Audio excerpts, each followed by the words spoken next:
Olá, tudo bem? Eu sou Alexandre, seja bem-vindo ao canal do Zero. Neste vídeo, vamos dar continuidade ao tema Construindo uma rede neural do zero.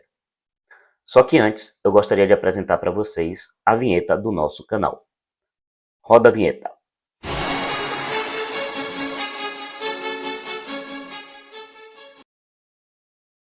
E aí, gostaram da vinheta? Bom, eu procurei fazer uma vinheta minimalista, com poucos recursos visuais, mas que pudesse representar bem a proposta do nosso canal.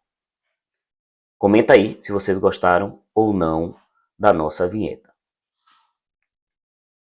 No vídeo passado, a gente fez uma introdução ao tema, apresentamos nossa metodologia, os pré-requisitos para um acompanhamento do canal, para um melhor aproveitamento do canal. E hoje nós vamos falar sobre alguns fundamentos e conceitos sobre redes neurais e inteligência artificial e vamos começar a implementar o nosso código. O que são as redes neurais? Bom, para a gente entender as redes neurais, é interessante que a gente contextualize essa área dentro da área da inteligência artificial. Hoje em dia, as redes neurais elas são confundidas com a própria área da inteligência artificial. Mas, na verdade, a inteligência artificial ela é uma área extremamente abrangente, possui diversas sub-áreas dentro dessa área, e uma delas é a área da aprendizagem de máquina. A rede neural é apenas uma sub-área da área da aprendizagem de máquina, que por sua vez é uma sub-área da inteligência artificial. Mas por que hoje as redes neurais são confundidas com a própria área da inteligência artificial? Bom, vamos voltar aí no passado. Antigamente, algumas soluções em inteligência artificial eram praticamente impossíveis de serem resolvidas pelas redes neurais, porque exigiam redes neurais extremamente grandes e exigiam uma grande disponibilidade de dados para treinar essas redes. Com a evolução da computação, principalmente dos clusters, da computação em nuvem, da computação paralela, de uma forma geral, e da grande disponibilidade de dados que hoje em dia a gente tem, foi possível construir essas redes neurais. E aí surgiu uma área nova, conhecida como aprendizagem profunda, do inglês Deep Learning.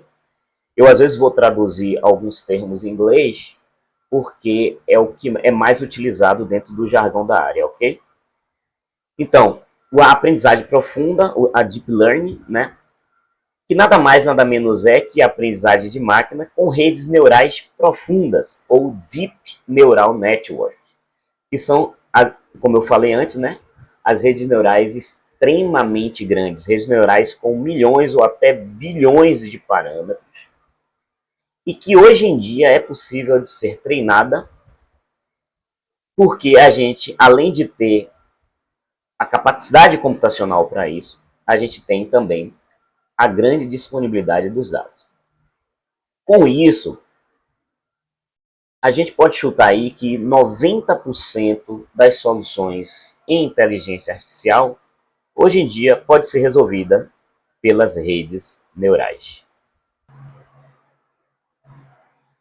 Bom, a partir de agora, eu vou me referir à inteligência artificial pela sua sigla, tá? IA, para ficar mais prático. Bom, a gente pode observar a IA sob diversos pontos de vista, a depender de quem esteja utilizando a IA ou até mesmo de quem esteja desenvolvendo alguma solução dentro dessa área. E aí eu trouxe 3 diferentes tipos de usuário. A gente tem aquele usuário comum, que geralmente é um usuário que não é da área de tecnologia e que ele utiliza a IA seja para aumentar sua produtividade, para buscar respostas a algum questionamento, seja por exemplo, para entretenimento, tá? Então, essa figura, né, esse tipo de usuário, ele não precisa conhecer como a inteligência artificial funciona. Ele não precisa conhecer como a IA é implementada. Temos também agora um segundo usuário, um segundo ponto de vista, que é daquela figura que desenvolve aplicativos. Esse usuário, ele também geralmente não precisa conhecer como uma IA é implementada. Então, às vezes ele está desenvolvendo um aplicativo e ele quer dentro do seu aplicativo uma solução em inteligência artificial. Hoje em dia ele não precisa implementar a inteligência artificial dentro do seu aplicativo. Ele vai usar agentes que são implementados por meio de API e dentro do seu aplicativo ele simplesmente consome essa API. E tem um terceiro ponto de vista, que é o ponto de vista do projetista da IA, que é aquele cara que está construindo a IA ou que está criando uma IA mais poderosa, ok? Bom, e o nosso tema aqui, a gente vai focar nesse terceiro ponto de vista. Bom, basicamente existem dois tipos de redes neurais hoje em dia, tá? Que são as redes neurais preditivas e as redes neurais generativas. Vou começar pela generativa, que é a que mais está sendo utilizada hoje em dia, tá? Então, por exemplo, quando você vai lá no ChatGPT, solicita uma informação e ela te dá uma resposta, ela está gerando para você aquela resposta. Ou quando você vai num aplicativo de entretenimento e pede para gerar um vídeo ou pede para gerar uma imagem baseado num texto, ela está buscando informações, dados naquele texto e está gerando uma imagem, está gerando um vídeo para você, ok? Então esse tipo de rede neural, como o próprio nome já diz, né, que gera dados na saída, que gera informações na saída, a partir de dados de entrada, muitas vezes textos ou até imagens também, elas são conhecidas como redes neurais generativas. Tecnicamente falando, né, é como se dentro da área da estatística, para quem é da área de estatística, tá, entender melhor isso daí, é como se fosse uma grande função de densidade probabilística, cujos seus parâmetros são ajustados pelos dados ou pelas amostras, e que a partir dessa função de densidade probabilística, eu posso gerar uma nova amostra dentro dessa função, ok? Mas as redes neurais generativas são muito mais do que modelos probabilísticos, ok? E as redes neurais preditivas? Bom, eu vou exemplificar para ficar mais fácil. Hoje em dia, todos nós temos acesso a ambientes restritos, seja o nosso condomínio, seja a academia ou qualquer outro ambiente, através do reconhecimento facial. O sistema de reconhecimento facial, geralmente, ele é implementado por uma rede neural preditiva. Então, ele prediz quem é a pessoa por meio da sua imagem ou de um vídeo sobre a sua face, tá? Isso acontece também nos sistemas de reconhecimento por impressão digital, tá? Sistemas biométricos de uma forma geral, ok? Uma rede neural preditiva também, ela prediz valores. Por exemplo, tem uma área conhecida como séries temporais, que é predizer um valor futuro através de dados históricos, de dados do passado. Isso é muito utilizado, por exemplo, para saber se as ações da bolsa estão em alta ou estão em baixa, ok? Então, tecnicamente falando, uma rede neural preditiva, ela é uma grande função interpoladora, cujos seus parâmetros são ajustados pelos dados que são apresentados a essa função, digamos assim, a esse modelo matemático, e que esse modelo, essa função, ela consegue predizer um determinado valor através de um dado ainda não apresentado para esse modelo, tá? Uma rede neural preditiva também, ela consegue predizer um determinado conjunto de dados de entrada a qual categoria esse conjunto de dados pertence. Então, ela classifica um conjunto de entrada de dados em uma determinada categoria.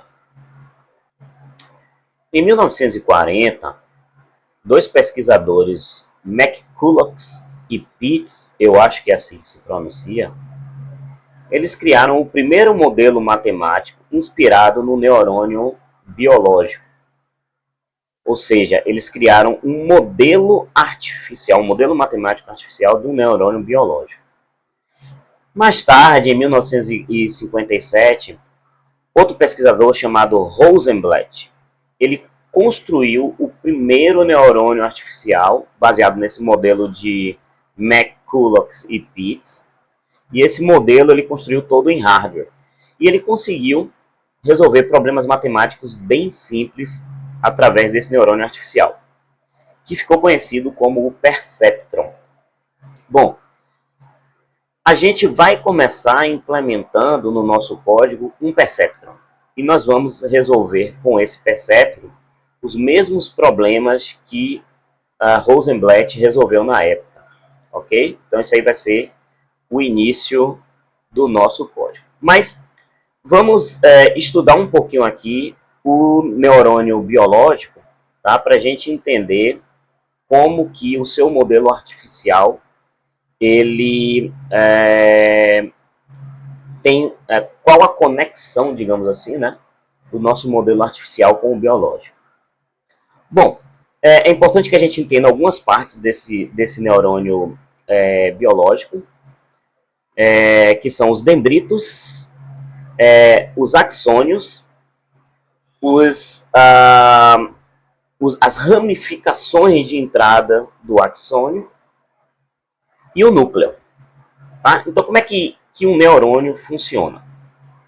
Bom, as ramificações terminais de um axônio, elas podem ser conectadas aos dendritos de outro neurônio, formando uma rede neural biológica, ou essas ramificações podem ser conectadas a órgãos sensoriais, como, por exemplo, órgão de visão, o sistema de visão, sistema de tato, etc.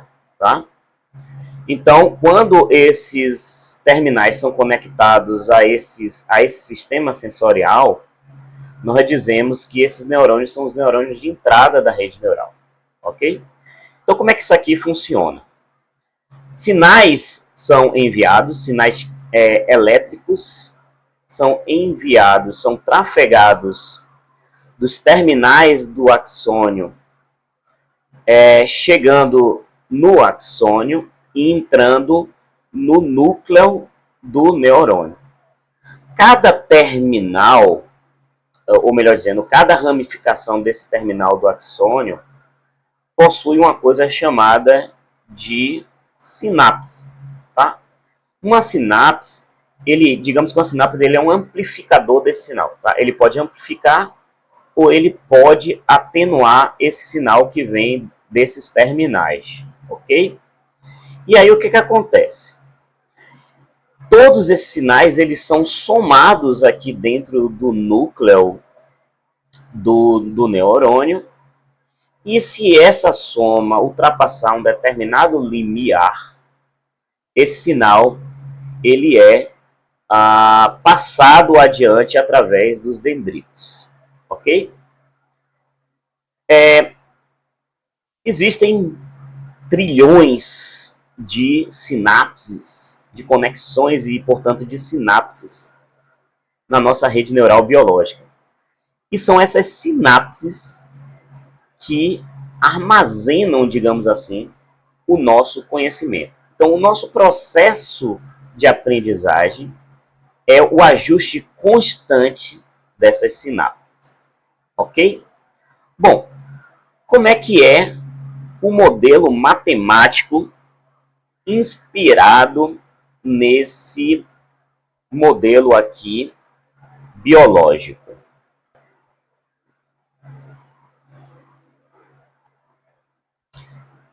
Bom, eu prefiro explicar essa parte do neurônio artificial aqui no nosso quadro, tá? Eu acho que fica mais interessante e talvez mais didático. Bem, a gente viu lá que nosso neurônio ele é composto por um núcleo, pelas entradas, que são as ramificações do nosso axônio, e pelos dendritos, que são as saídas do neurônio. No nosso caso aqui, do neurônio artificial, a gente só vai ter uma saída, tá? Eu vou desenhar aqui, vou representar aqui o núcleo do nosso neurônio através de uma bolinha aqui, tá?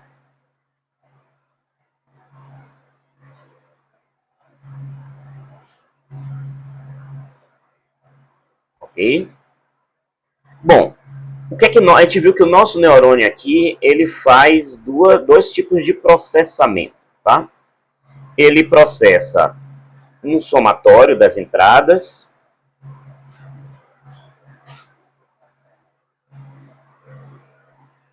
ele faz o processamento do somatório das entradas, e depois esse valor somado é passado por uma função de ativação que vai decidir se esse valor ele vai ser propagado ou não para a saída do nosso neurônio, tá? Então aqui a gente tem a saída do nosso neurônio, ok? Então aqui a gente tem a nossa função de ativação, que eu vou chamar de A, ok? Bom, podemos ter diversas entradas aqui, que eu vou chamar de X1, X2, vou colocar 4 entradas aqui. Mas podemos ter quantas entradas for necessário para o nosso neurônio processar. E para cada entrada, nós temos a ramificação, certo? E associado a essa ramificação, nós temos as sinapses, né? E as sinapses, elas são é como se elas fossem um peso que vai ser multiplicado pela nossa entrada, podendo fazer com que essa entrada ela seja amplificada ou ela seja atenuada, tá? Eu vou chamar de W1. Geralmente, esses pesos que representam as sinapses, eles são representados pela letra W, porque isso aqui vem do inglês weight, né? Weight é peso, tá? Além disso, o nosso neurônio ele possui também uma sinapse específica que não está ligada a nenhuma entrada, ok? Que a gente chama ela de bias, ok? A gente vai entender qual é a função desse bias. Bom, a gente representa pela letra B. E como é que isso aqui funciona, né? Como é que o nosso neurônio processa essa entrada aqui e obtém um valor de saída? Bom, a primeira coisa é esse somatório aqui, tá? Como é que esse somatório ele é feito?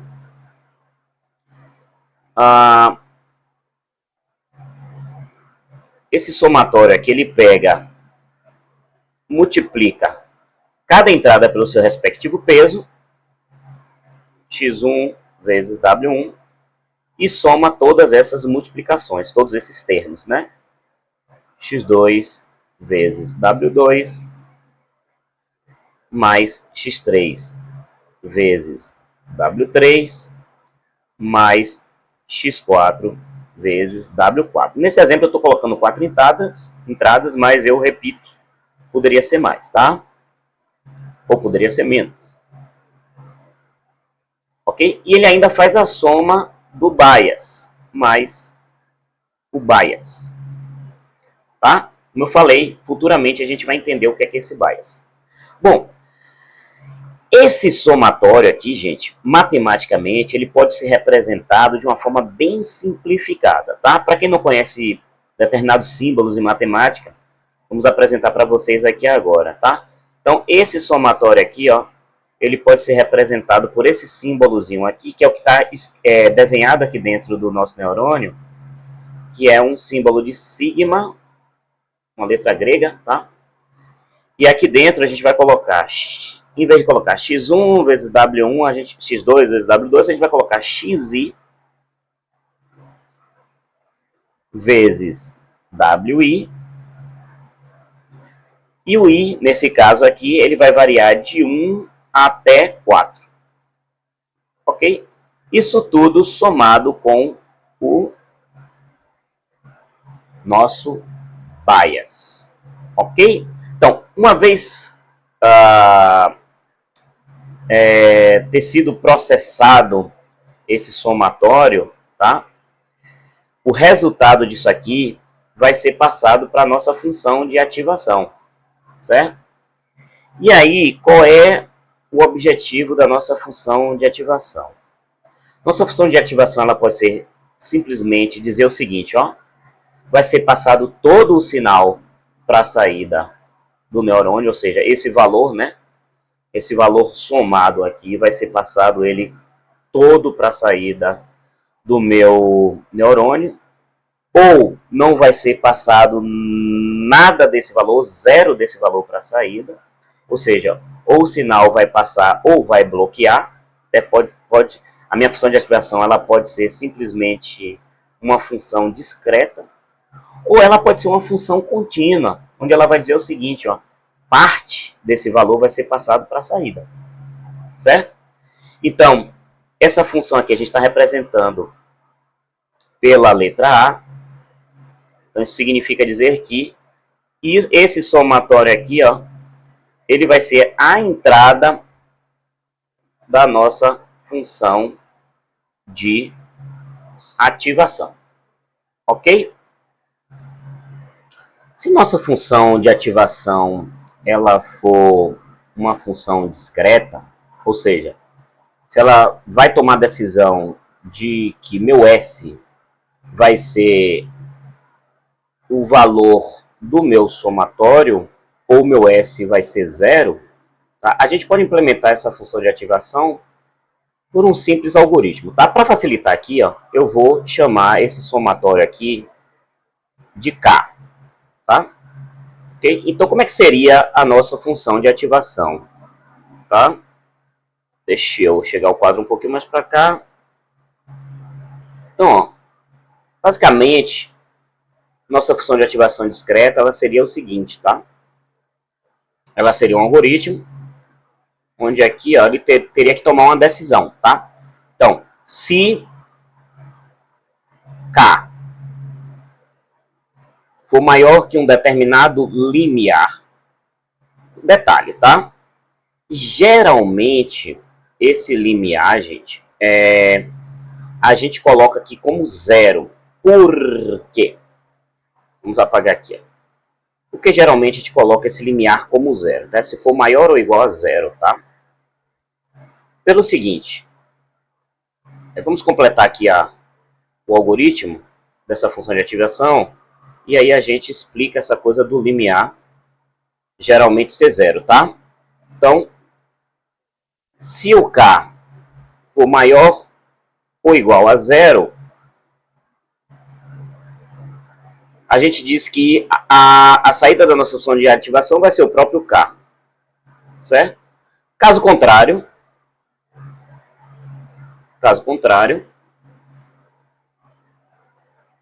né? Ou seja, na verdade aqui, nosso S, né, que é a saída da nossa rede, melhor dizendo, vai ser igual a K. Caso contrário, S vai ser igual a zero. Tá? Isso seria a implementação de uma função discreta de ativação. Tá? Porque geralmente o limiar, na função de ativação, a gente coloca como sendo zero. Porque se a gente for fazer aqui, ó, uma manipulação aqui na nossa equação, né? Quem é K? K é esse somatório aqui, tá? Então, ó, o que a gente estaria fazendo aqui, né? Se K for maior ou igual a zero, ou seja, se esse somatório aqui, se esse somatório todo aqui, ó, xi vezes wi mais b for maior ou igual a zero, tá? A gente pode simplesmente pegar o bias e passar para esse lado de cá, ó, tá? Então, como é que ficaria a nossa equação? Ficaria, se o somatório de xi vezes wi for maior ou igual a menos bias, menos b, tá? Então, manipulando a equação dessa forma, perceba que o limiar ele acaba sendo controlado pelo bias, tá? Então, por isso que é conveniente a gente colocar o limiar sempre sendo zero, porque ele vai acabar sendo controlado pelo próprio bias. É por isso que existe um bias no nosso neurônio, certo? Para ele servir como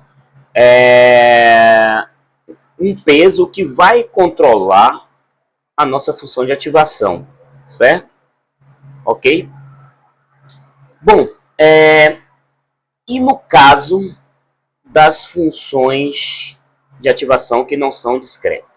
Bom, tem uma função muito simples, talvez a mais simples de toda, que é a função identidade, tá? Então a gente pode dizer o seguinte, que minha função de ativação, ela é uma função identidade. Bom, lembrando aqui na matemática, o que é uma função de identidade, tá? É quando o meu f de x é o próprio x, ou seja, é quando a saída da minha função, ela é a própria entrada, tá?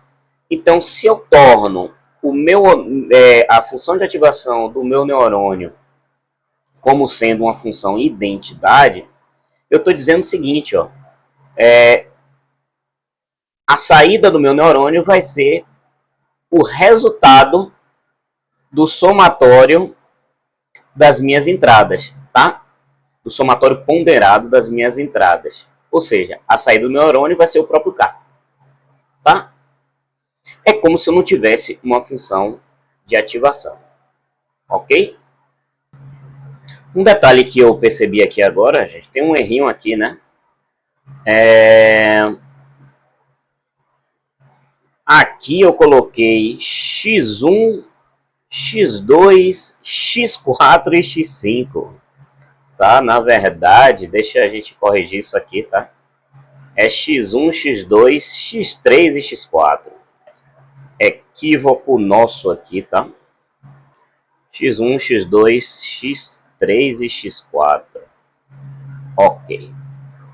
Bom, então agora vamos começar a implementação do nosso código pela implementação aqui, ó, do Perceptron, ok? E aí a partir daí a gente vai ver como que esse Perceptron ele pode resolver alguns problemas bem simples, tá? Vamos lá para a implementação do nosso código.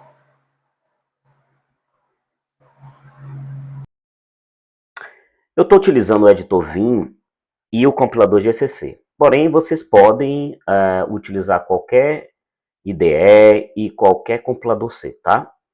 Isso não é uma regra aqui não, tá? E não vai influenciar em nada na implementação dos nossos códigos, tá? Então a escolha é de vocês. Bom, vamos criar aqui um arquivo, vamos chamar de Perceptron, e vamos codificar esse nosso Perceptron aqui, tá? Eu não sei se a fonte aqui ela tá suficientemente. Acho que a fonte aqui tá pequena, tá? Vamos aumentar. Vamos aumentar aqui para ficar mais visível aí para vocês, certo? Então vamos botar as bibliotecas padrões aqui, né? biblioteca de entrada e saída. Vamos usar aqui a stdlib, por quê? Porque a gente vai fazer muito uso de alocação dinâmica de memória, tá? Que mais? A gente vai precisar da biblioteca matemática.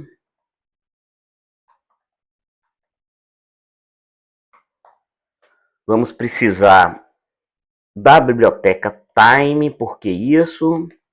Porque a gente, baseado no timestamp da data atual e da hora atual, né?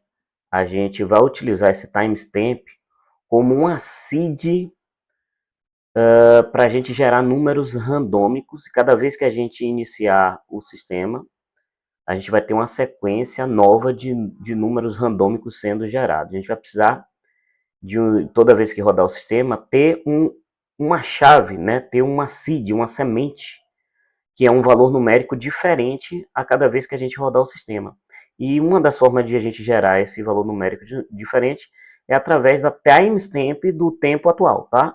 Então, como o tempo atual ele sempre vai ser um valor diferente do tempo anterior, então eu vou ter um novo valor numérico para utilizar como a seed da geração dos valores randômicos. Por que a gente vai precisar de valores randômicos? Porque a gente vai iniciar os parâmetros do nosso perceptron por meio...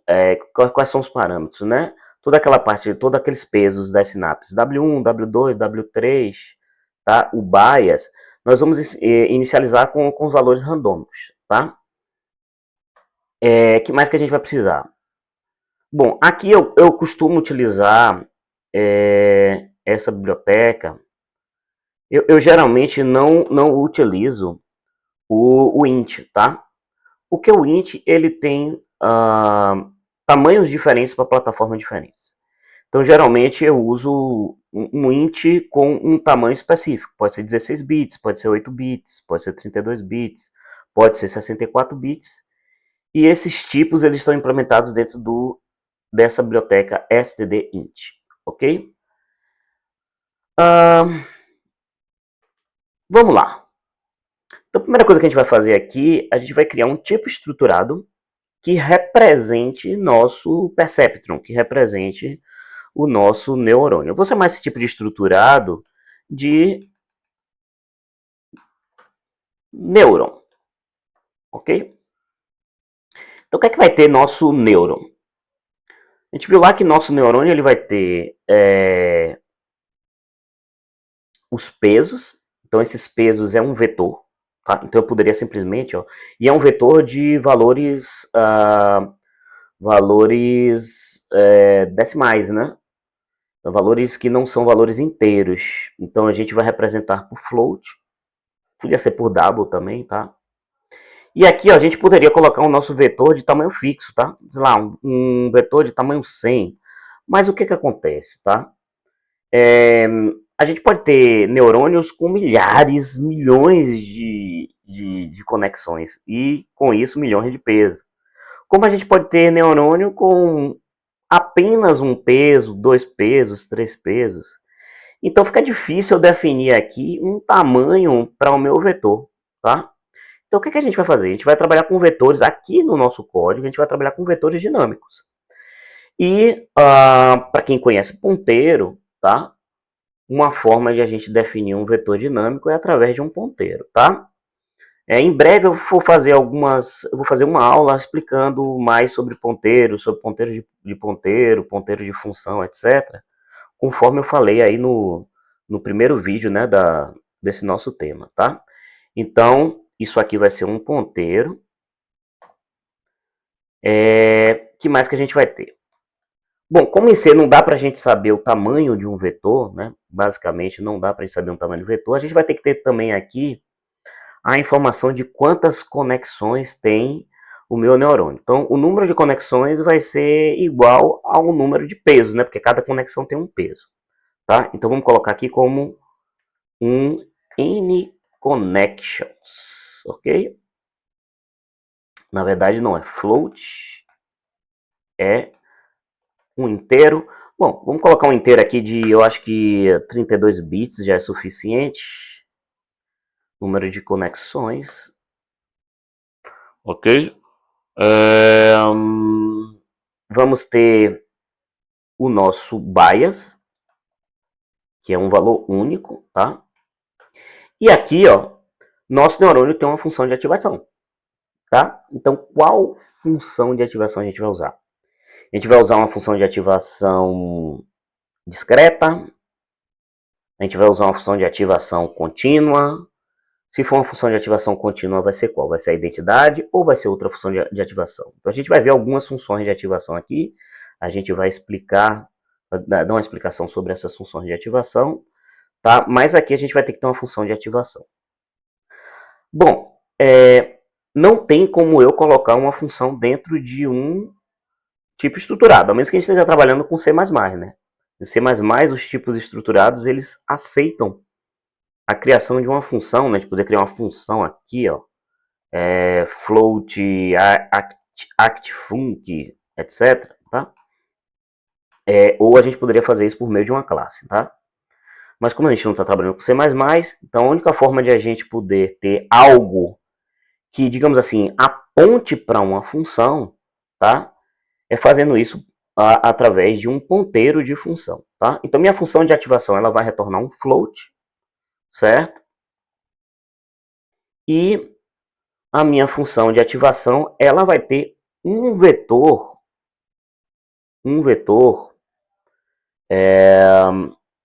de valores float, tá? Mas assim, a gente vai fazer isso quando a gente implementar a função de ativação. Aqui a gente só está criando o ponteiro de função que vai receber essa função. Então como é que a gente faz aqui? Para eu criar um ponteiro de função, eu entre parênteses, aqui é o retorno da função, entre parênteses eu coloco um asterisco, o nome do meu ponteiro, que eu vou chamar de actfunc, tá? Abro e fecho parênteses. Pronto. Aqui é meu ponteiro de função. Então aqui, horas pode ser uma função, horas pode ser outra função. Ok, o que eu vou fazer aqui agora? Eu vou criar uma função identidade, tá? Que a gente vai utilizar essa função de identidade para como um dos exemplos de função de ativação, certo? Então vamos criar uma função de identidade. Aqui a gente sabe que a função de identidade é aquela função que a sua saída ela é igual à sua entrada. Então vamos criar a nossa função identidade. Bom, uma função de ativação ela retorna um float, né? Vou chamar de ident, ok? Bom, eu tinha falado que a função de ativação ela recebe um vetor de entradas. Na verdade, não. Como a função de ativação ela é o resultado da soma ponderada, ou desculpa, como a entrada da função de ativação é o resultado daquela equaçãozinha, né? Daquela continha. Vamos abrir o quadro aqui para a gente relembrar. Como ela é resultado da continha dessa soma ponderada aqui, ela vai ser um valor numérico, tá? Então, a gente vai ter aqui, ó, um tipo float, tá? Vou chamar de x, float x, ok. Então, se é uma função identidade, eu simplesmente retorno o próprio x, tá? Então, se eu entrar com x, ele vai sair com x, ok? Ok. Bom, por enquanto a gente só vai ter essa função de ativação. Não vamos implementar a função de ativação discreta, porque ela não vai ser utilizada aqui dentro do nosso código, tá? Mas a gente vai ter outras funções de ativação não discreta, de ativação contínua, e aí ainda carece de algumas explicações, né, de alguns conceitos teóricos para a gente poder implementar elas, tá? Bom, como é que a gente agora vai fazer a computação do nosso neurônio, tá? Bom, então eu vou criar uma função aqui agora, que ele vai fazer o seguinte, ele vai fazer o somatório, né? Então vamos voltar lá para o nosso quadro. Vamos voltar aqui para o nosso quadro, para a gente ver aqui direitinho. Então, ó, a computação do nosso neurônio vai ser o cálculo de K, né? Que é o somatório aqui, ó, somatório das minhas entradas multiplicadas pelo peso, tá? Somado com bias. E depois de calcular o K, a gente vai chamar a função de ativação, tendo como entrada esse K para lhe obter uma saída, tá? Então isso aqui vai ser a computação da saída do nosso neurônio. Então eu vou chamar essa função de compute out, ok? Então vamos de novo lá para o nosso código para a gente implementar esse cara aqui. Vou chamar de compute out. Bom, o que é que esse compute out ele vai ter?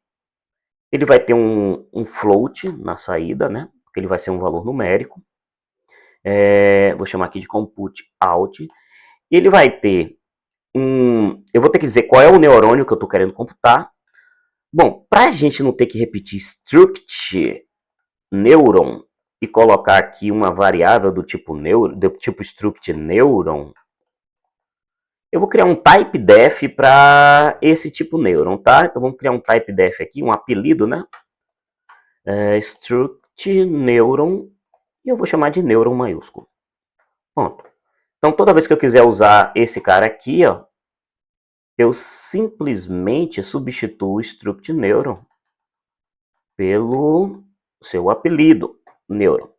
Então nós vamos ter o neurônio e nós vamos precisar agora do nosso vetor de entradas, né? A gente pode ter mais do que uma entrada, que é o x1, x2, x3, x4, mais uma vez.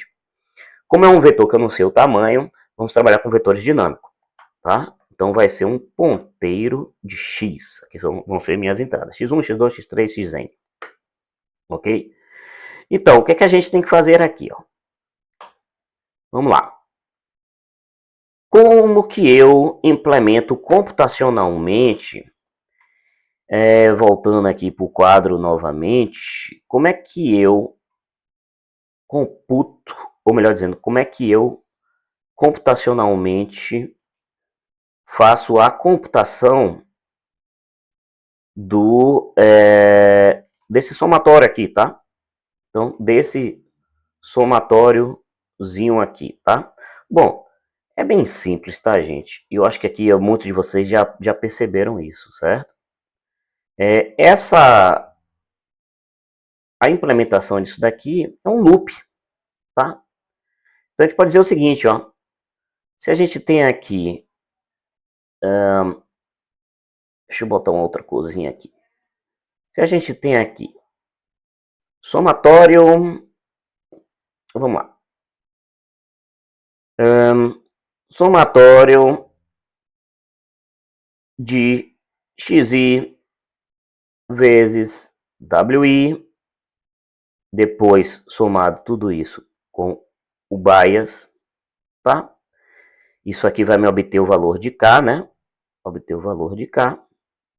Isso aqui, gente, ele pode ser implementado por um loop, tá? Por exemplo, por um for. Eu posso fazer isso aqui, ó. For.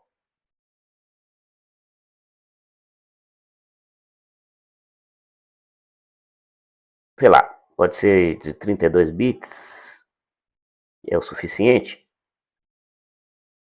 E variando de 0 a o número de conexões do meu neurônio, né? Seria o neuron desculpa, o neuron.n connections,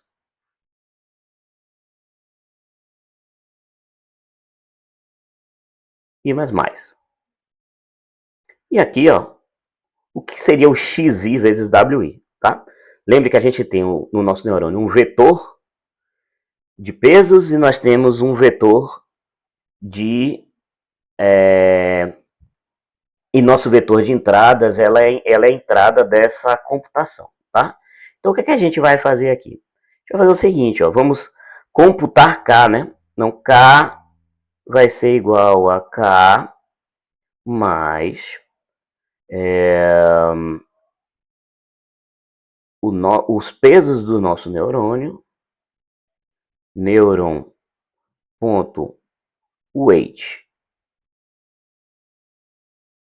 o iésimo peso multiplicado pela iésima entrada.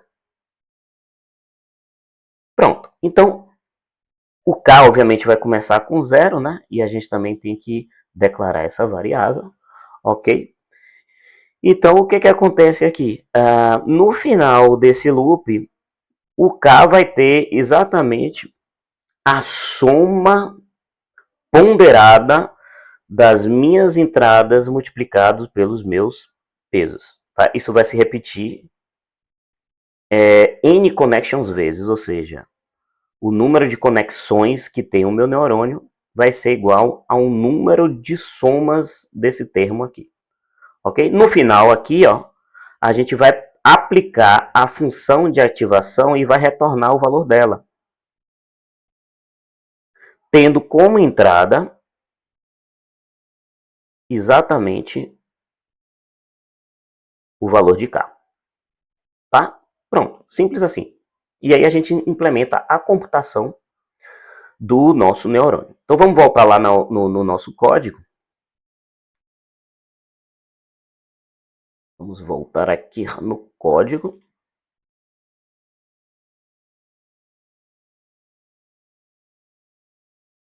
Então vamos lá. Então aqui, ó, vamos definir o valor de K inicialmente 0. Vamos fazer um loop indo de 0 a o número de conexões do nosso neurônio. Na verdade é um i menor que isso, né? E vamos incrementar o i a cada interação. E aqui a gente vai acumulando em K os somatórios. Neuron x i vezes o seu respectivo peso. Neuron.weights i. No final da função, a gente vai retornar a saída da função de ativação, né? Neuron.actFunc, tendo como entrada o K. Ok? Então, com isso, a gente conclui. Faltou uma coisinha, tá? Faltou depois daqui, ó, a gente somar o K com o bias, né? Então, a gente vai somar o K com o bias. Ponto bias. Ok. Certo. Então, a gente pode fazer um pequeno teste para ver se esse nosso neurônio está funcionando. Certo? Então, vamos lá. Vamos criar a função principal aqui.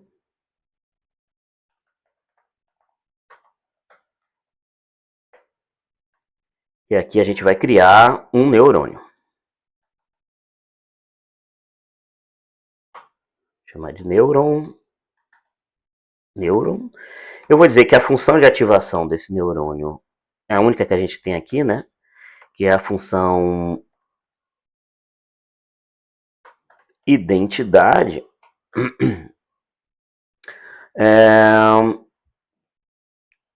E aí tem um detalhe aqui. O que a gente vai fazer aqui? A gente tem que inicializar para o nosso neurônio aqui, ó, todos os pesos, certo? Então vamos fazer uma funçãozinha aqui que inicia o nosso neurônio, tá? É interessante que a gente faça isso. É interessante que a gente faça isso de forma isolada, tá? Então vamos criar uma funçãozinha aqui que vai iniciar o nosso neurônio. O que seria iniciar o nosso neurônio? Aqui a gente já está botando qual é a função de ativação, certo? Vamos ter que dizer quantas conexões nosso neurônio tem, né? Então vamos dar um exemplo de um neurônio com 2 entradas apenas. Neuron.nConnection Vamos colocar igual a 2, ok? E aí, por ter duas entradas, a gente vai ter dois pesos e a gente vai ter um bias, tá? Então, a gente precisa inicializar os valores desses pesos e desse bias de forma randômica, tá? Então, a inicialização do nosso neurônio, tá? A gente pode criar uma função para isso, e aí esses caras aqui vai estar dentro da inicialização também, tá? Esses caras aqui, ó, vão estar dentro da inicialização, ok? Vamos criar aqui uma função que retorna um nêuron, e vamos chamar de init neuron. Ok, o que a gente vai ter aqui?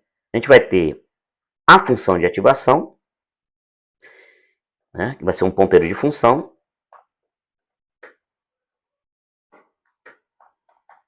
Nós vamos ter o número de conexões,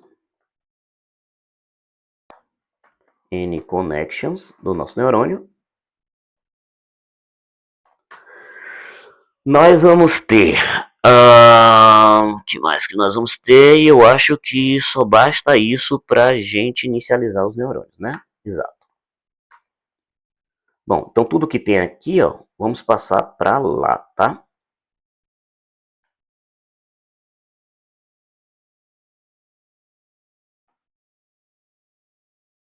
Vamos passar para cá.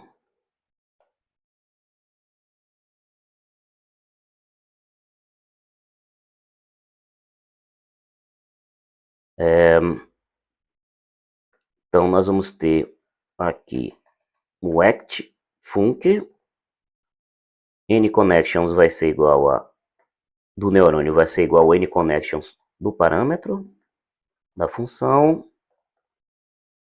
Que mais? E agora a gente vai precisar inicializar os pesos e os bias de forma randômica, tá? Vamos lá. Ó, existe uma função rand do C que ela é um pouquinho estranha, tá? O que é que ela faz? Ela retorna um número inteiro entre 0 e um número bem grande, tá? E aí, se você quiser retornar essa função entre 0 e 1, você tem que normalizar isso, ok? E se você quiser retornar de forma float, né, de um número não inteiro, você tem que fazer o cast para isso, tá? Então, o que a gente vai fazer aqui? Vamos criar aqui também uma função para gerar um número randômico entre um valor e outro, digamos assim, tá? Ou entre 0 e 1, não sei. Vamos criar entre um valor e outro. O que a gente vai fazer aqui, ó? Esse número randômico ele vai retornar um float, ok? Vamos chamar a função de randomize, ok? Então aqui, ó, no meu randomize, eu vou ter o meu valor mínimo que eu quero gerar aqui, vou ter meu valor máximo. Então toda vez que eu chamar o randomize, tá? Ele vai gerar um valor entre o mínimo e o máximo. Como é que a gente faz isso aqui, ó? Se eu simplesmente fizer isso aqui, ó,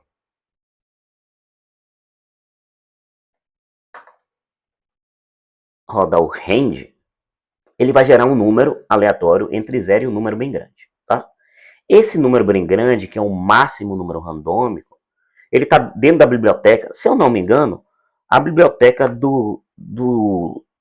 de gerar números randômicos, deixa eu ver aqui, eu não lembro aqui de cabeça. Eu acho que essa biblioteca de gerar números randômicos, ela já vem dentro da biblioteca padrão do C, tá? Eu acho que não precisa declarar nenhuma biblioteca aqui não, explicitamente falando, tá? Mas existe aqui, ó, uma constante na biblioteca que é implementada essa range, chamado range_max. Esse range_max é exatamente o número máximo que o range gera entre 0 e ele, tá? Então o que a gente faz aqui? Ó? O que a gente pode fazer é o seguinte. A gente pode dividir por range_max E aqui o que a gente vai fazer? A gente vai acabar gerando um número entre 0 e 1, tá? Mas como o range retorna como o range max é inteiro e range é inteiro, tá? Ele vai retornar um número inteiro. Então ele só vai retornar ou 0 ou vai retornar 1, tá? Ele não vai retornar um número entre 0 e 1. Então a gente tem que forçar aqui, ó, um cast para ele considerar esse número, esse range como sendo um retorno float e o range max como sendo float, tá? Então aqui, ó, essa divisão vai retornar um número entre 0 e 1. E agora o que, é que a gente pode fazer para que esse número entre 0 e 1 seja um número entre min e max? Então, se a gente fizer o seguinte, ó, se eu pegar esse número entre 0 e 1 e multiplicar por max menos min, eu estou dizendo o seguinte, ó, max menos min é o tamanho da faixa de valores que eu vou gerar. Por exemplo, se min for menos 10 e max for 10, o tamanho da faixa vai ser 20, tá? Então, eu estou pregando, ó, um número entre 0 e 1 é uma proporção desse 20. Então, se botar, se ele selecionou 0,5, multiplicado por essa faixa vai ser 10, tá? Aí, se eu somar essa faixa com o número mínimo, o que é que vai acontecer? Ele vai retornar exatamente um valor entre mínimo e máximo, tá? Então aqui vamos dar um return em num. O que a gente vai fazer aqui agora? A primeira coisa que a gente vai fazer aqui, ó, antes de a gente inicializar os pesos com os valores randômicos, tá? A gente vai fazer o seguinte, a gente vai testar se essa função randomize ela está funcionando, tá? Tá, vamos testar se a função randomize ela está funcionando. Eu vou mandar ele gerar 10 números randômicos, tá? Então vamos fazer o seguinte, 10 números randômicos for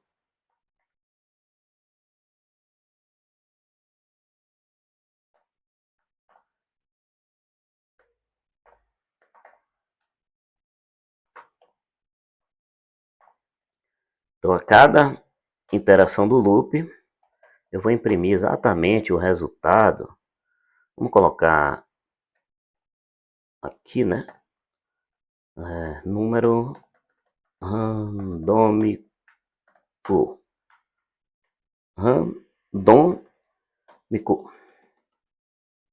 E aqui vamos colocar a chamada da função randomize. E aqui eu quero gerar um número entre menos 5 e 5. Ok? Será que isso vai funcionar? Vamos ver. Vamos compilar aqui, né?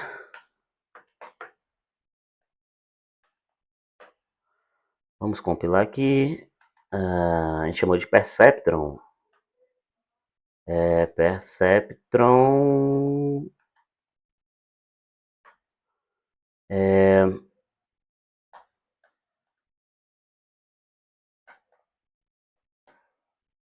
Vamos compilar.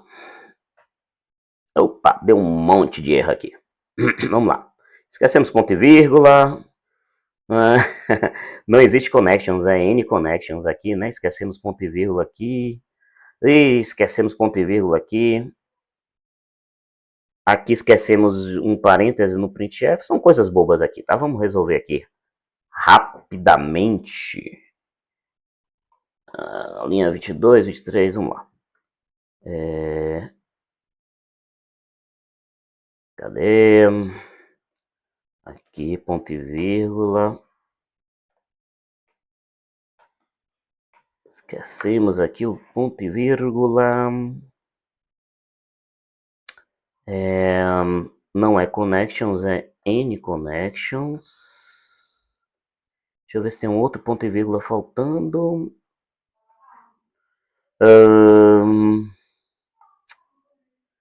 O que mais? Aqui faltou um parêntese, né?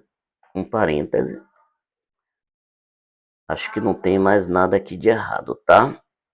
Acredito eu que não tenha mais nada de errado. Vamos compilar aqui. Ainda tem.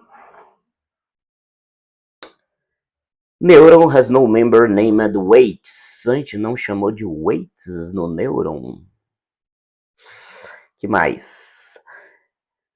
Neuron, structured neuron has no member named any connection. Did you mean any connections?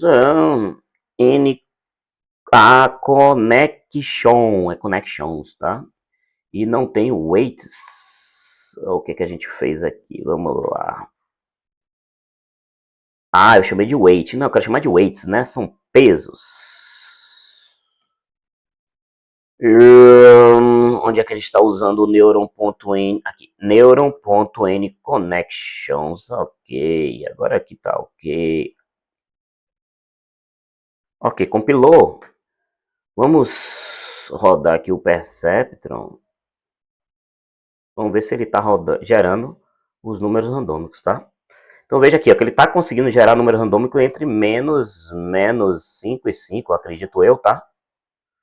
Sendo que o máximo que ele gerou foi 4, o mínimo que ele gerou foi menos 3. O que, que acontece, gente, se eu rodar aqui, ó, de novo? Ele vai gerar a mesma sequência numérica. Então o que é que eu faço para que ele gere uma sequência diferente toda vez que eu rode aqui? Aí é que eu falei, né? O algoritmo do número randômico ele precisa de um seed, ele precisa de uma semente. Tá? O que é essa semente? É um número que vai fazer com que a minha sequência de números randômicos ela comece diferente a cada valor de seed diferente, tá? Então, se a gente, toda vez que a gente inicializar, a gente criar essa semente aqui, né? Como que a gente faz para criar a semente? A gente vem aqui ó, e faz um F seed, desculpe, não é F seed, é se eu não me engano, é um RCID. Como é? Que eu não estou lembrado aqui. Deixa eu fazer uma consultazinha aqui que eu não estou lembrado de cabeça. Como é que a gente gera esse cara aqui, tá?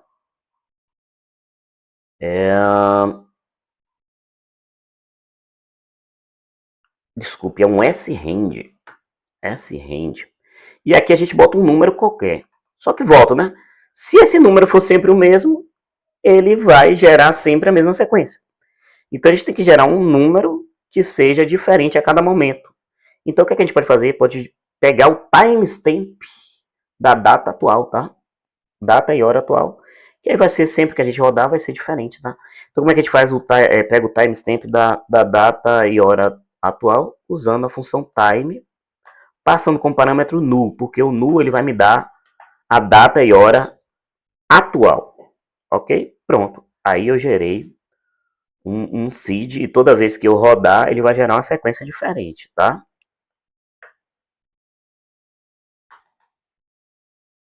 Ok, vamos compilar de novo. Então veja essa sequência agora, a gente já viu já que está diferente da outra, né? Se a gente for rodar de novo aqui, ó, a sequência agora é totalmente diferente, tá? Então a cada vez que a gente roda aqui, ó, a gente gera uma nova sequência de valores randômicos, certo? Bom, então a gente vai aproveitar agora essa funçãozinha aqui de geração de números randômicos para a gente inicializar os pesos e os bias, na verdade, o bias do nosso neurônio, tá? Então, vamos nessa.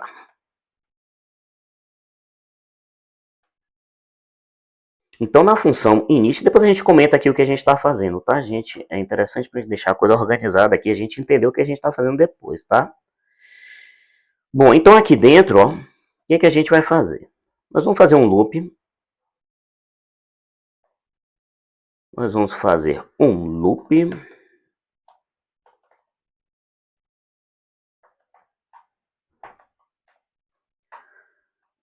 I menor que N connections. Ok? E mais. E aí, o que a gente vai fazer? Neuron.weights i igual a randomize. Aí eu vou sempre iniciar entre -1 e 1, tá? O peso. Não vamos botar números muito altos, porque ele vai gerar números muito grandes na saída da nossa rede. E aí isso pode dificultar lá o aprendizado da rede, tá? A gente vai entender isso aí melhor depois. Ok? Então inicializei os pesos e agora eu vou inicializar o BAIA. Neuron.baia. Tá certo aqui? Tá. Igual a randomize também entre -1 e 1. Ok? Então vamos fazer o seguinte aqui. Vamos tirar esse cara aqui.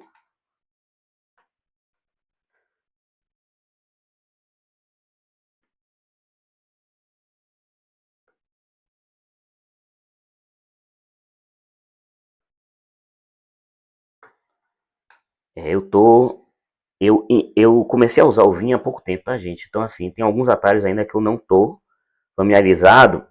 Então, às vezes, eu demoro um pouquinho para conseguir fazer algumas coisas aqui. Eu me forcei a usar o Vim porque com o tempo, tá? Então a produtividade inicialmente não é tão alta assim, mas com o tempo você fixando os atalhos que eles têm muito atalhos. Você pode dividir a tela em dois, você pode rodar um arquivo em uma tela ou um trecho do mesmo código em outra tela. Você pode selecionar trechos de código que não seja a linha inteira, só uma parte, pode fazer indentação automática, enfim. Tem uma série de atalhos que facilita muito a codificação, tá? Então eu estou me obrigando a usar o Vim por causa disso, tá? Mas como eu comecei a usar há pouco tempo, estava usando o VS Code, então eu ainda me bato com algumas coisinhas aqui no Vim, certo? Mas vamos lá. Então, vamos chamar o init, né? Para ele gerar o nosso neurônio. Então, nosso neurônio agora vai ser gerado pela função init neuron. E aqui eu vou passar uma função de ativação, vai ser a ident, ok? E o número de conexões. A gente viu que o número de conexões é igual ao número de entradas. Nesse caso aqui, a gente vai ter, vamos botar as 4 entradas que a gente fez lá, né? As 4 entradas que a gente fez no nosso exemplo lá do quadro, tá? Beleza? Vamos ver se o nosso neurônio está sendo inicializado.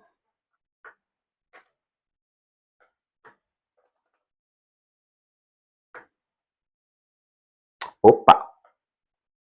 Em vez de eu compilar, eu chamei de novo. Ops! Ele está dizendo que... Vamos ver aqui. Tá. Aqui é só um warning, tá? Ele não é um erro, não. Porque o que acontece? Deixa eu explicar aqui. Como eu... vamos voltar aqui o código. Como eu não especifiquei aqui, ó, que minha função, os parâmetros do meu ponteiro de função, ele está dizendo o seguinte, ó, a função ident, ela pode ser uma função que não seja compatível com o seu ponteiro de função, tá? Por que eu não forcei colocar aqui os parâmetros? Porque eu vou ter, em alguns momentos no código, funções com vários parâmetros, tá? E aí, se eu for declarar os meus ponteiros com essa função, tá? Eu vou ter as funções que eu vou usar esse ponteiro de função, ela vai ficar com um cabeçalho bem grande, tá? Então eu prefiro deixar esses warnings, mas tomando cuidado, obviamente, para a gente não passar uma função que não seja compatível com aquele ponteiro de função que a gente está usando, tá? Ou seja, se eu passo uma função aqui e eu executo essa função com menos parâmetro do que essa função de fato tem, ele vai dar um erro, tá? Ou melhor, se eu executo o ponteiro de função com menos parâmetros ou com parâmetros diferentes da função que eu passei como parâmetro, ele vai dar um erro, certo? Então ele vai dar um erro de execução e não um erro de compilação. Então por isso que ele dá esse warning lá, tá? Mas, se eu não me engano, ele tá dando outro erro aqui. Deixa eu... Ele dá outro erro? Não, ele só dá um warning, né? Então eu acho que ele compilou. É isso? Vamos executar de novo aqui. Ele compilou, tá? Vamos executar aqui. Perceptron. Opa! Segmentation fault.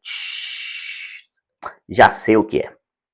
Bom, lembra que eu defini os meus pesos como sendo um vetor dinâmico, tá? Então, vamos lá, eu defini meus pesos como vetor dinâmico, a gente implementa isso através de um ponteiro. Só que é o seguinte, quando a gente tem um vetor dinâmico, a gente precisa alocar memória para esse vetor, tá, gente? Então, a gente não está alocando memória para os weights do nosso nêuron, né? Então, a falhinha nossa aqui... eu volto a dizer, gente, quem tem dificuldade de entender ponteiros, alocação dinâmica, não se preocupe, segura um pouquinho aí, tá? Faz isso como se fosse uma receita de bolo, que em breve vai ter um vídeo explicando sobre isso, tá?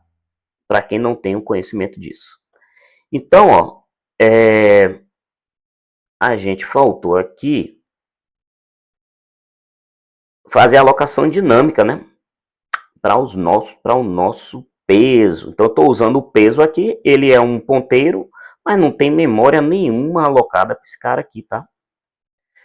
Então, a quantidade de memória desse peso vai ser exatamente o número de conexões, vai ser proporcional ao número de conexões, tá? Então, o que a gente faz aqui, ó? Vamos lá. Neuron, vamos alocar dinamicamente a memória para esse cara. Neuron.weight é igual a... Então, como é que a gente aloca uma memória para um ponteiro? Existem algumas system calls, né, que são implementadas no C, mas é uma chamada, um system call do sistema operacional, na parte de gerência de memória, que ele faz essa alocação dinâmica para os nossos ponteiros, tá? E uma dessas funções que implementa o system call do sistema operacional é a malloc, que é o memory alloc, tá? Então a gente vai usar ela aqui, ela está implementada dentro da stdlib, ok? Então vamos dar memória aqui para nossos weights. Então vamos usar um malloc. Aí vamos lá. Eu tenho que dizer exatamente a quantidade de bytes necessários de memória para comportar todos os pesos da minha rede, tá? Bom, a gente sabe que cada peso ele é do tipo float, tá? Então se eu chamar uma função chamada sizeOfFloat, ele me retorna o tamanho em bytes do float, tá? Então o que é que eu tenho que fazer para saber o tamanho de bytes total? É só multiplicar pela quantidade de pesos que a gente vai ter dentro desse vetor. E a quantidade de pesos dentro desse vetor é exatamente a quantidade de conexões que tem no nosso neurônio, que está em N connections, né? Então é só a gente multiplicar aqui por N connections, ok? Aí eu já tenho aqui o meu ponteiro alocado. Só falta uma coisinha aqui, que é o seguinte. O malloc, tá? Ele é uma função genérica que ele retorna ponteiros genéricos, tá? Ele não retorna um ponteiro para um tipo específico. Então, se você for ver a implementação lá do malloc, ele retorna um void asterisco. Um void significa um tipo sem tipo, né? Então, quando eu boto um void asterisco, eu estou retornando um ponteiro sem tipo. Eu tenho que dizer o seguinte, ó, trate esse ponteiro sem tipo como um ponteiro, nesse caso aqui, um ponteiro do tipo float. Então, eu tenho que usar um cast aqui, tá? Então, o retorno é sem tipo, mas eu quero tratar ele como um ponteiro do tipo float. Ok, senão ia dar alguma incompatibilidade aqui, tá? Eu ia estar retornando um void asterisco e esse cara está esperando aqui um float asterisco. E aí, com isso, agora eu já tenho o meu ponteiro em forma de vetor. Então, eu posso acessar cada elemento do vetor como se eu estivesse acessando aqui, ó, um vetor estático, certo? Acredita agora que a gente não vai ter mais problema. Vamos rodar aqui.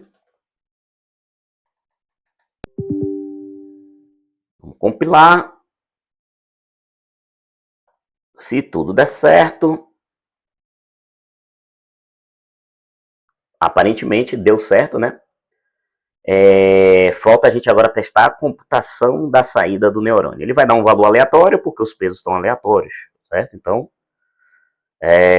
por enquanto, nosso neurônio não está servindo para nada. É um neurônio de um bebê, né, de um recém-nascido, que não aprendeu nada ainda, e aí ele vai responder de forma aleatória a qualquer entrada, certo? Depois a gente vai ver como que a gente vai fazer, como que a gente vai treinar esse neurônio para ele aprender alguma coisa, tá? Então, vamos lá. Vamos chamar aqui o compute out, só para a gente ver. Já vou dar um printf na saída aqui, tá? Ah, tá.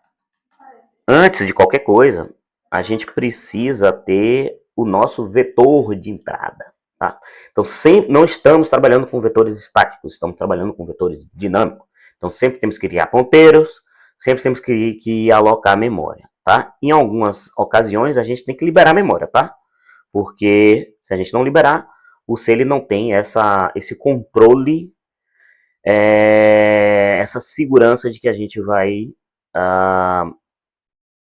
não existe um garbage collection, não existe alguma coisa que vai liberar a memória de algo que você não está usando. Então você tem que ter esse controle dentro da sua codificação, você tem que fazer isso, certo? É por isso que eu adoro C. Então vamos lá. Então o que a gente vai fazer aqui, né? Bom, a gente vai colocar um vetor de entradas.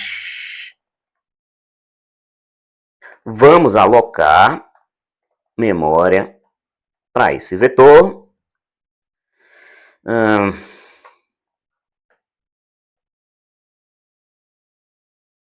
gente falou que nossa rede vai ter 4, ó.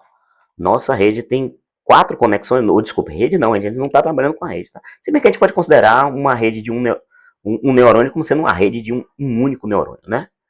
Mas o nosso neurônio aqui ele tem 4 entradas, tá? Então a gente vai ter, desculpa, tem 4 conexões, logo a gente também vai ter 4 entradas. 4 conexões, 4 entradas, 4 pesos e um bias, tá? Então, nosso vetor x, ele vai precisar ser alocado o tamanho de um float multiplicado por 4. E aí vamos jogar entradas aleatórias também, tá? Vou dizer que x0, primeira entrada vai ser 10. Vou dizer que a segunda entrada vai ser 5, 6. Vou dizer que a terceira entrada vai ser, vou botar um número negativo, menos 8, menos 8. E vou dizer que a quarta entrada vai ser 5. E aí já dá para a gente computar para ver uma saída aqui, tá? Apesar de ser uma saída aleatória, pelo menos já dá para a gente ver que o neurônio da gente já está computando alguma coisa, tá? Então já vamos imprimir aqui diretamente a saída do neurônio.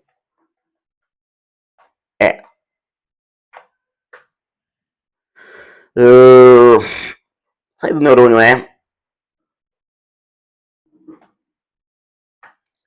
vamos botar uma saída float mesmo, sem restringir o número de casas decimais. E aqui a gente vai chamar o compute out. No compute out, vamos lembrar aqui, a gente passa o neurônio que a gente quer calcular e a gente passa exatamente esse vetor de entradas, que é o x. Ok. E vamos ver se vai dar certo, tá? Então vamos compilar esse cara. Eu me mordendo um pouquinho aqui com esse vim, tá? Vamos compilar aqui. Ele deu warning, né? Mas ele deu alguma coisa aqui. printf. Eu escrevi o printf errado. Vamos lá. Printf.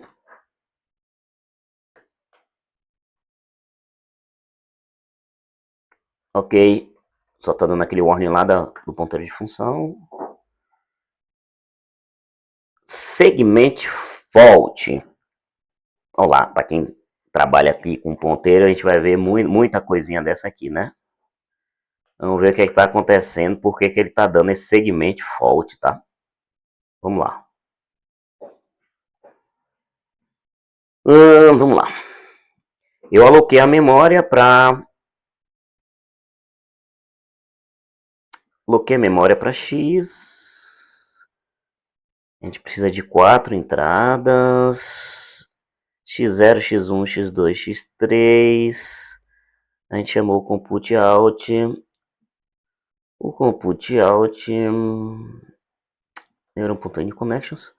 Neuron.n connections. Na hora que a gente der um init aqui no nosso. Certo. O init é o número de conexões. Alocamos exatamente esse número de conexões para os nossos pesos. E aí, o que pode estar acontecendo aqui? Vamos lá. Vou fazer o seguinte, ó. Esse erro está acontecendo. Eu vou comentar esse cara aqui, ó. O erro está acontecendo dentro do compute out ou está acontecendo aqui na atribuição dos valores ao meu x, tá? Vamos ver aqui, tá? Se ele não der erro, é porque está sendo dentro do compute out.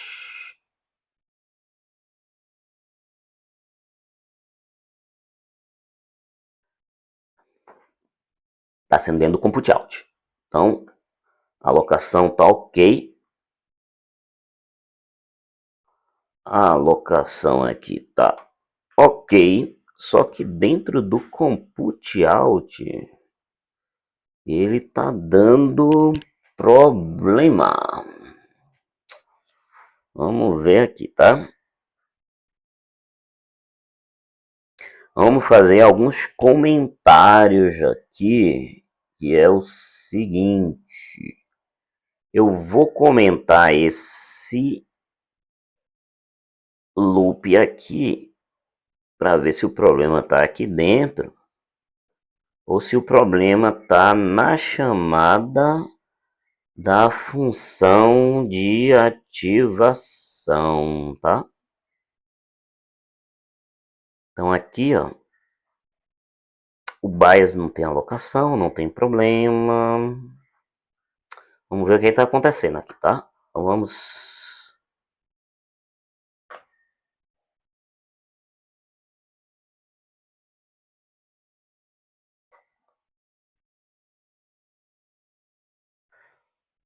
Provavelmente o problema está acontecendo na chamada da função de ativação, tá? Eu vou dar um retorno qualquer aqui. Eu vou retornar 1 para ver se ele para de dar esse problema. Só para testar aqui.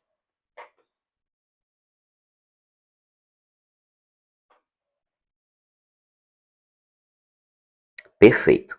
Então, ó, o problema está sendo na função de ativação. Então, provavelmente eu não passei a função de ativação na inicialização. Será que foi isso? Vamos ver. Eu passei o ident. Init neuron, eu passei o ident. Então, meu actfunc é o ident.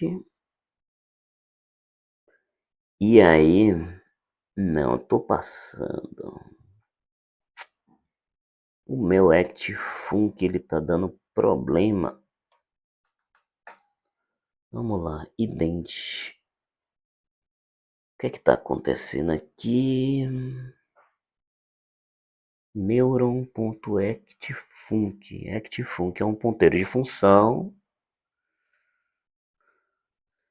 Deixa eu forçar a entrada desse ponteiro aqui, tá? Vamos lá.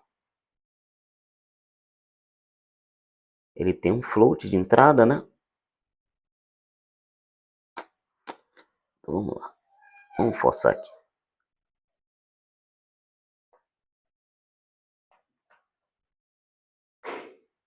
Pelo menos ele, provavelmente ele vai sumir aqueles warnings lá, né? Não, não sumiu.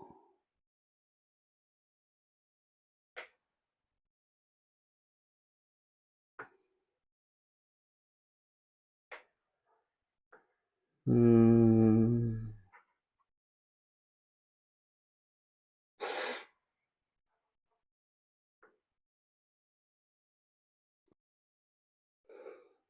O que é que pode estar acontecendo aqui? Vamos lá.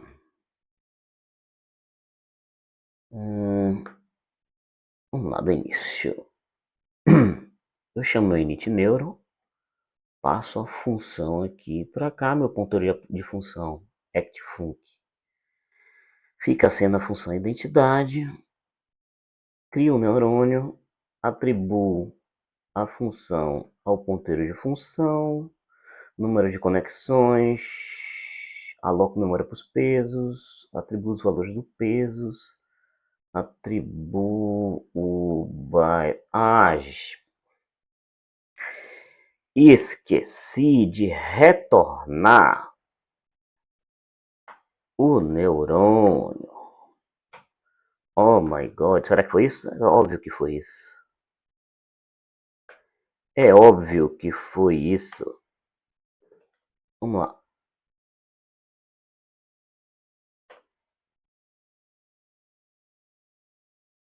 Aí. Saída deu zero porque a gente comentou. A gente comentou aqui, né? Então vamos descomentar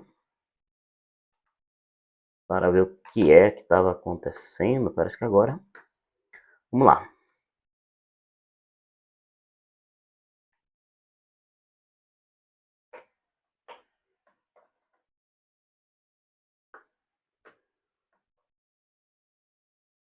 Depois a gente tenta resolver esses warnings, tá?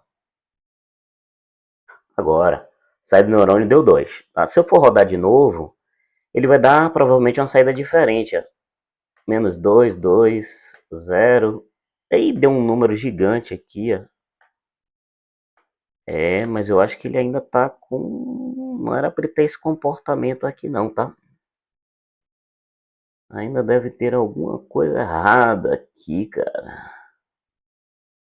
Deve ter alguma coisa errada aqui.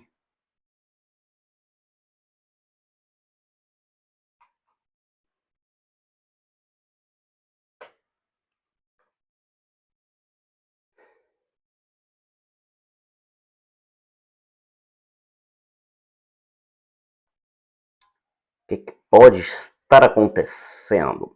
Vou fazer o seguinte, cara. O que pode estar acontecendo, eu acho que não seja isso, mas talvez o ponteiro de função ele esteja se perdendo aqui, ó. Porque veja só, a função ident, né? Ela tem um parâmetro float, tá? O meu ponteiro de função ele está definido sem parâmetro nenhum. E também a minha o meu parâmetro da função também está definido sem parâmetro nenhum, tá? Eu vou fazer o seguinte. Acredito que não seja isso, mas vamos tentar tirar os warnings da vida para ver se... Porque eu acredito que ele está dando incompatibilidade aqui, ó, na chamada da função, tá? Ok? Vamos ver se é isso aqui, tá? E pronto. Então vamos